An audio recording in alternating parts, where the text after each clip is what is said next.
ذاکر صاحب، آج کا لیگل پوائنٹ یہ ہے کہ آج کل ہم اپنے معاشرے میں دیکھتے ہیں کہ لڑکی اور لڑکا اپنی پسند سے، اپنی آزادانہ مرضی سے لیونگ ریلیشن میں رہ رہے ہوتے ہیں.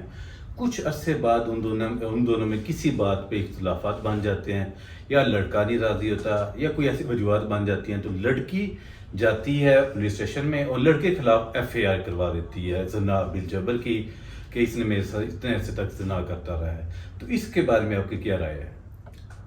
دیکھیں، پاکستانی قوانین کے مطابق ابھی تک ایسی کوئی چیز نہیں ہے کہ لیونگ ریلیشن شپ لیگل ہو یا رہ سکے لیونگ ریلیشن شپ میں. لیکن ایک چیز ہے کہ اگر زنا مرضی سے ہوا ہے تو پھر اس میں 376 کی ایف آئی آر نہیں کٹے گی. اس طرح کے بہت سے مقدمات ہم نے کیے جہاں پر لڑکی اور لڑکے کی مرضی سے ان کے ریلیشن جسمانی تعلقات رہے، لیکن لیٹر آن وہاں 376 کی پولیس نے غلطی سے ایف آئی آر بھی دے دی.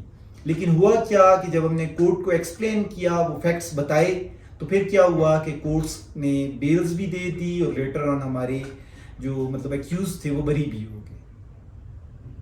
تو جو بیسیکلی 376 ہے یہ ڈیفائن کرتا ہے زنا کو، اور 375 میں اس کی ڈیفینیشن ہے، سزا ہے 376 میں. تو اگر کوئی مرضی سے لڑکی اور لڑکا ریلیشن میں رہتے ہیں، کوئی زنا کرتے ہیں، تو وہ اڈلٹری میں آتا ہے، وہ پروبیٹری کلاس میں بھی نہیں فال کرتا اور بیل ہو جاتی ہے ایزیلی. چلیں جی، بہت شکریہ، آپ نے اس بڑے